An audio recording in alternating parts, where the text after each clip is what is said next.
Ara té la paraula en nom del grup republicà la Gemma Espigares. Gràcies, president. Començar agraint-li al senyor Villòria l'informe, tant l'informe que ha preparat amb el seu equip com l'exposició d'avui.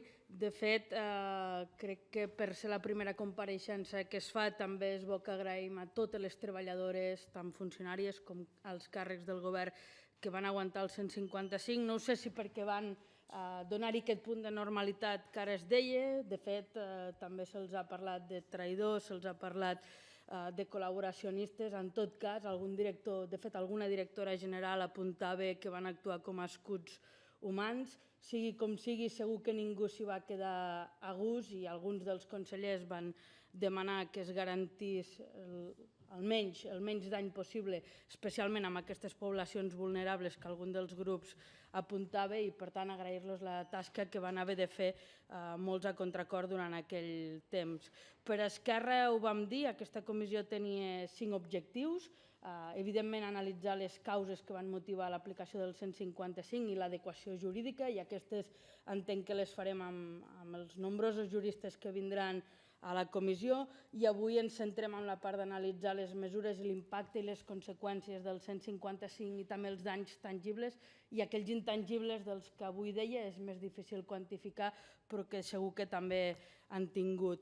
Una prèvia, també per la seva formació jurídica, preguntar-li sobre 2 aspectes. El primer sobre els tempos en l'aplicació del 155. De fet, la primera vegada que sentim parlar del 155 és el 2015, per tant, 2 anys abans de que s'apliqui per part de la Soraya Sáez de Santamaría i del ministre català. Al juliol del 2017, el catedràtic Jorge de Esteban ja parlava de que per poder aplicar al Senat aquest article calien 4 mesos. No va ser així, va ser pràcticament de la nit al dia. Per tant, preguntar-li pels tempos i, en segon lloc, preguntar-li també quins creu vostè que haurien d'haver estat els límits. De fet, al Senat ja es va tombar la voluntat del Partit Popular d'irrompre a TV3 i a Catalunya Ràdio, i també que el Parlament hagués de demanar permís per poder debatre sobre qualsevol cosa.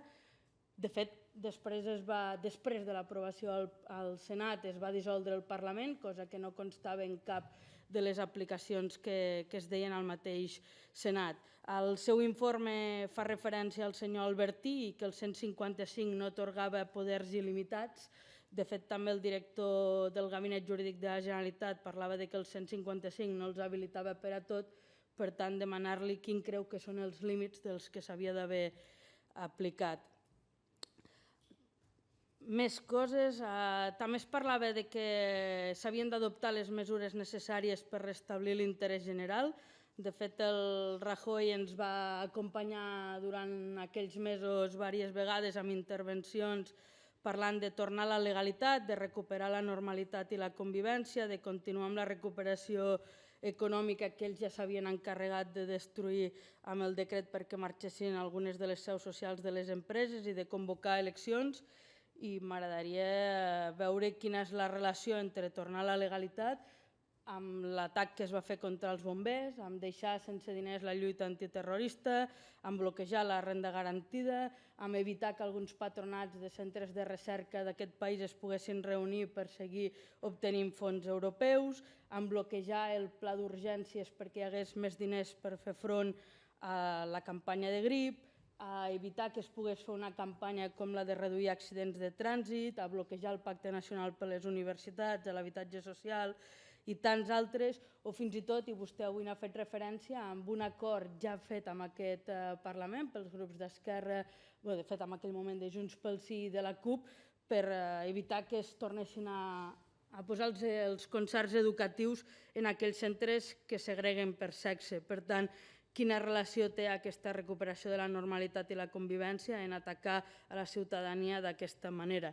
Per nosaltres més aviat sembla que el que es volia era intervenir l'autonomia catalana i es va fer menystenint, humiliant, desprestigiant i fent persecució política, no només als líders que estan empresonats i a l'exili i als que a una part d'ells esperem poder-los sentir la setmana vinent, sinó també amb la part de col·lapse, i n'és exemple, i el seu informe també en parla, les 25.000 declaracions de responsabilitat que se li demanen al Departament de Salut, coses com dir que un ibuprofeno és per a fer el referèndum, i això va passar durant aquells mesos i ens va bloquejar una part, o almenys aquesta era la seva voluntat del sistema sanitari.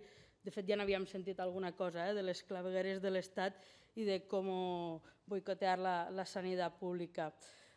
Sembla que també hi ha una voluntat manifesta d'imposar la seva ideologia, i això ho veiem amb la llei d'universalització de l'assistència sanitària i com intenten carregar-se-la, ho veiem amb l'espoli que van patir els lleidatans al Museu de Sixena i que segur que també en podrem parlar aquí amb el director del museu, o amb la paralització d'alguns serveis. I n'és un exemple clar, i avui, malauradament pel resum que ha hagut de fer, segurament no li ha capigut, però en el moment que l'única ministra catalana que hi ha al govern del Rajoy, la senyora Dolors Montserrat, bloqueja serveis com la interrupció voluntària de l'embaràs, aquí ja no hi ha ni 155 ni res, ni el que hi ha és una voluntat manifesta d'imposar la seva ideologia quan aquí a Catalunya són un partit pràcticament residual. Per tant, plantejar-li 4 preguntes en aquest sentit, en aquesta voluntat que nosaltres sembla que hi veiem d'intervenir l'autonomia catalana. La primera, creu que el govern del PP va improvisar aplicant el 155 o estava més que premeditat i treballat? La segona, a què atribueix que cada ministeri elaborés les seves pròpies instruccions i funcionessin de forma diferent, intervenint en alguns departaments d'una forma abrupta i descarada i en canvi d'una forma relativament minsa en altres departaments de la Generalitat? La tercera, creu que hi va haver una voluntat deliberada de perjudicar no només al govern, que és obvi que sí, sinó a la ciutadania d'aquest país? I la quarta, preguntar-li pel CETITI, pel Centre de Tecnologies de les Telecomunicacions i la Informació. És cert que a l'informe s'hi fa poques referències, però en canvi durant aquells mesos, repetits dies, vam veure les intervencions policials que hi va haver al CETITI. De fet, cada cop que hi havia un cas de corrupció al PP hi havia una nova visita policial al CETITI, per tant també preguntar-li pel CETITI. I finalment, encara que no hi són, manifestar la irresponsabilitat des del nostre punt de vista d'alguns grups de no sé a qui. De fet, entre el pla de treball del Partit Socialista hi havia analitzar les mesures provisionals aplicades de conformitat amb l'autorització del Senat en l'aplicació del 155. Entenem que el 155, amb tot el que avui s'ha posat damunt la taula, no va afectar només a la gent que pot donar suport a aquestes més de 2 milions de persones que donen suport a l'independentisme, sinó que va afectar al conjunt de la ciutadania i, per tant, esperaríem que haguessin estat aquí per poder també saber i ser conscients de tot el que va passar. Gràcies. Moltes gràcies.